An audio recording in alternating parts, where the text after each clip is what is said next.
We can choose to enter a story, so to speak, but we never chose to be born. As the German philosopher Martin Heidegger wrote, we human beings find ourselves thrown into a world that we care enough to deal with, and before we know it, we are the kind of creature that cares about existence. It's not just that we had no choice but to be in the world, alive. We also had no choice but to care about being alive. This means that we are inextricably caught in a lifelong struggle with the conditions of our birth. Because there are things that we want, things that we need, we have to bargain with the matter of existence. For instance, in the movie Stranger Than Fiction, Will Ferrell's character, Harold Crick, faces a strange and unwelcomed dilemma that threatens to end his life. One morning, Harold starts to hear a disembodied voice narrating his life.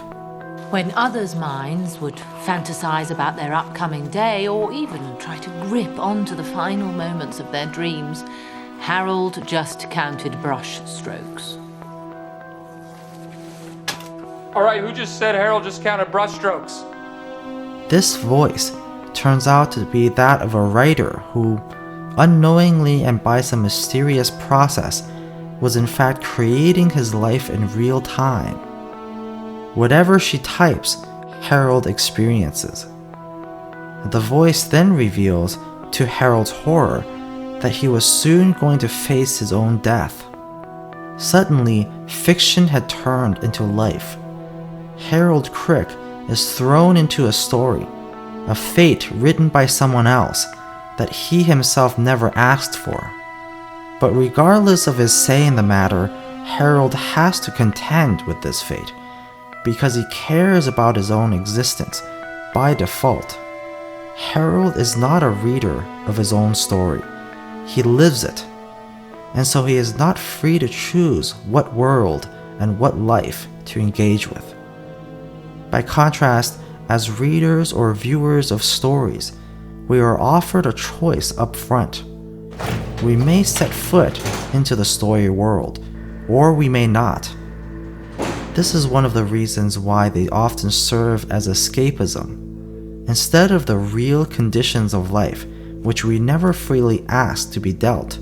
Stories from our culture can be chosen or ignored at will. We hold no responsibility towards stories, while we do towards life. That is, we have no obligation to care about stories, nor do they affect us metaphysically. And yet, for better or for worse, choosing to enter a story is one way to put the feeling of agency back into our existential condition. We feel freer when we are reading or watching a story because we chose to be there. This is an addicting experience, and the attraction of real life can fade into the background. But the thing is, we are free in our own lives. We are free to shape the story of our life to a certain degree of success.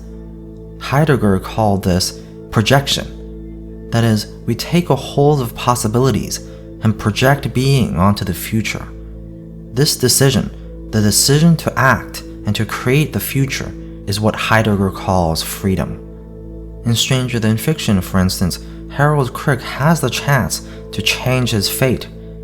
He eventually manages to find the writer who is narrating his life and ask her not to kill him. However, after reading the ending of her book and understanding the meaning of his death, Harold accepts his fate. In fact, he chooses it. This is because not only would he be saving the life of a little boy, this sacrificial act would be the culmination of his life. Harold used to be obsessed with fixing his daily routines. He's constantly preoccupied with ordering his life like clockwork. Because of this, he wasn't living his life in a fully meaningful way. Yet recently, having realized that his death was not in his own hands, Harold seized control of his life, making changes that brought him happiness and fulfillment. Harold, you don't control your fate. You were right.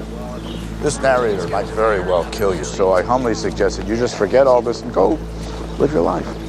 But you have to understand that this isn't a philosophy or a literary theory or a story to me. It's my life. Absolutely.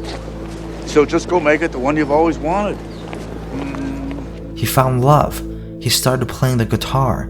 He stopped being obsessed with how many strokes he brushed his teeth with.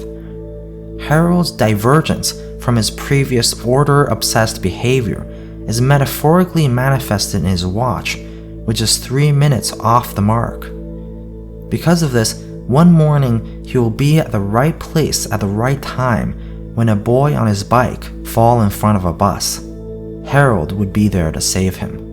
In other words, Harold's new life is the reason why he has the chance to die a meaningful death. Now, from a storytelling standpoint, I still don't think this ending is the best and only option for Harold Crick. In this respect, I think the film fails to establish the necessity of Harold's sacrifice. But regardless of the believability of Harold's dilemma, the point is that he made a decision to embrace the story that he's in. Instead of being at the bus stop early by accident, he intentionally arrives there to save the boy. You may call it courageous, or you may call it foolish, but either way, Harold Crick chose to live authentically and to die meaningfully. This is how life differs from stories.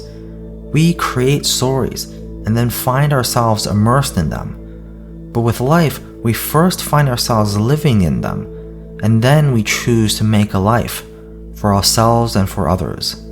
Stories are like worlds within worlds. They play host to the characters and props of a narrative, like a fish tank housing fish in an otherwise inhospitable environment. But unlike our own world, the imagined world of a story is not guaranteed to gain our interest. In other words, the story, and in turn the storyteller, needs to work to make an audience care. But this is just what is beautiful about a good story. It is hard to make a work of art beautiful, or rather, it is hard to make people see beauty, because opening up to the world and receiving it with open arms is a vulnerable act. When we choose to love something or someone, we are choosing to trust it. Similarly, when we choose to love a story or to love our lives, we are giving away our emotions to be entrusted by that story and by that life. And betrayal is always possible. Disappointment is an intrinsic risk. This is why when Harold first received the first draft of his imminent death from his narrator, he was afraid of reading it. Potential disappointment and the ensuing despair is too scary. But the story of his own life and death didn't disappoint him. He took a leap of faith to read it, and he was rewarded. For Harold, this is where life and story fused with one another. Only in this moment, he saw his life as a story, one that he could choose to live. He saw beauty in the story that was outlined. Hence, death was the only way to life. Now, I wouldn't say that Stranger Than Fiction is a perfect movie with a perfect ending, but the point it tries to get across is that life is not a story. In life, we are forced into situations that we didn't choose, and yet, when occasionally we choose to see it as a story, we can find the deepest meanings. And so that's why your life is not a story, but sometimes you can make it one.